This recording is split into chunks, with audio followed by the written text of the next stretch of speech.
What is up, folks? Welcome back to Ever So Slight. Jorge Anito here. Thanks for stopping by once again. Welcome back. Welcome to Practical Magic episode 3, I think.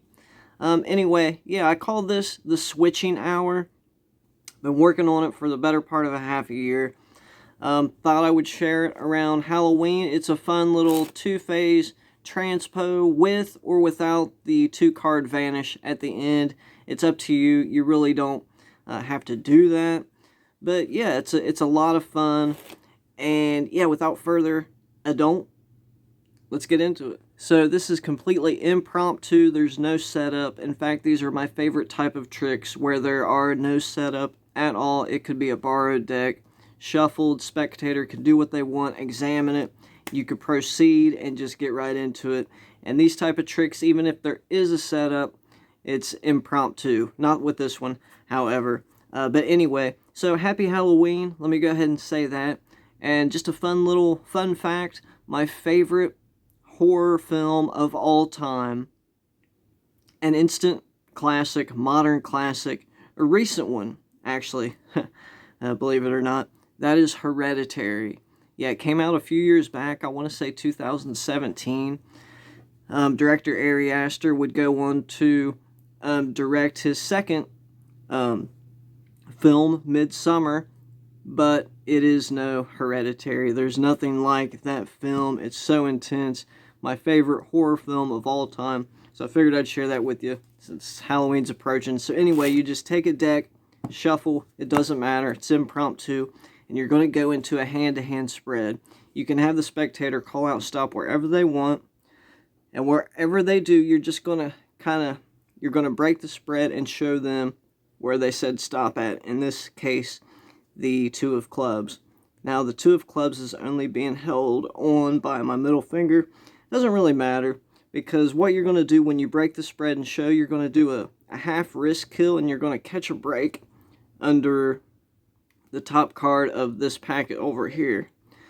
So when you're showing them this, you do just that. Then you come up with your thumb and you thumb off their selection as if to show them, okay, this one right here. And you're going to supposedly drop it on the table, but you're going to switch it out for the card underneath, placing their card on top, moving the packets together. This is Harry Lorayne's drop switch.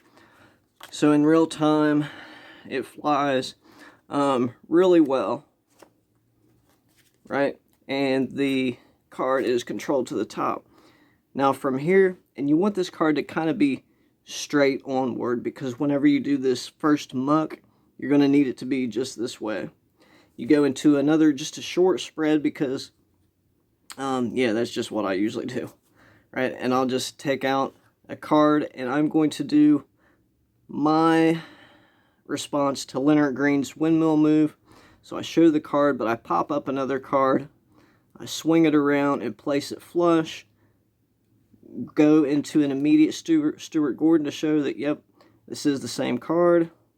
And I grab off the indifferent card, I flip it out like that, and when I do that, I push this card over and I Tenkai off the top card as I lay this card down.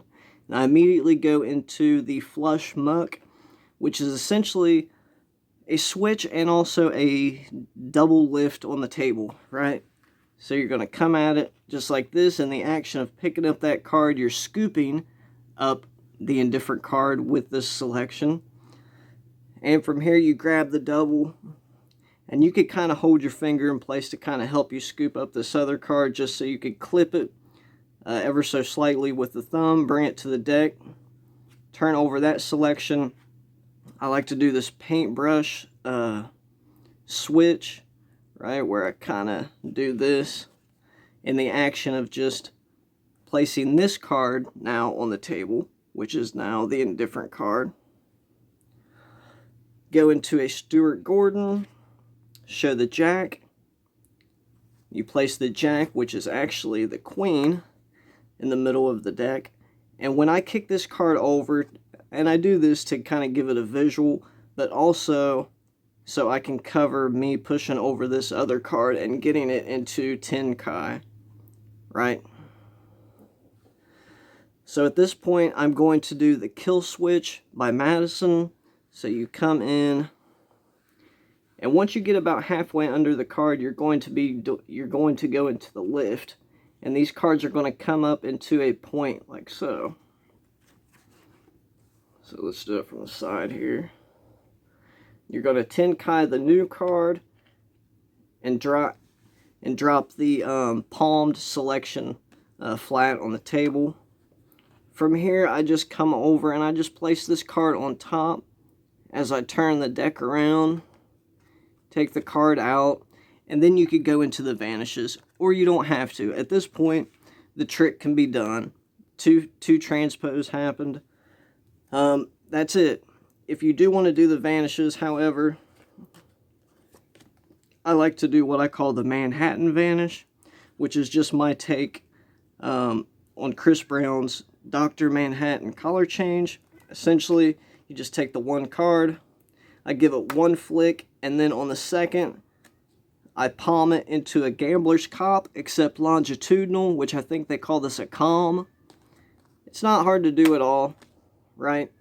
From here, I grab the deck with my middle and index. As I come under the deck, I free my pinky, and I kick this card forward as I place everything on my hand. Flush, clean. From here, I go into Madison's half vanish. Right. Place the card flush, and I'm acting like, and the card is just slowly vanishing under the cover of my hand. Once I get to this part, you don't want them to see this line, obviously. Right, once I rub this way, then I, bam, kick the card underneath. This is the only part of the trick where you would end unclean. So if you'd much rather do a tabled vanish, right, where you kind of lap the card, whatever. Like I said, you don't even have to do the vanish at all. But anyway, guys, hope you enjoyed that. That is my switching hour two-phase transpo effect. Hope you enjoyed it. Once again, happy Halloween, ever so slight. Jorge Anito, be blessed.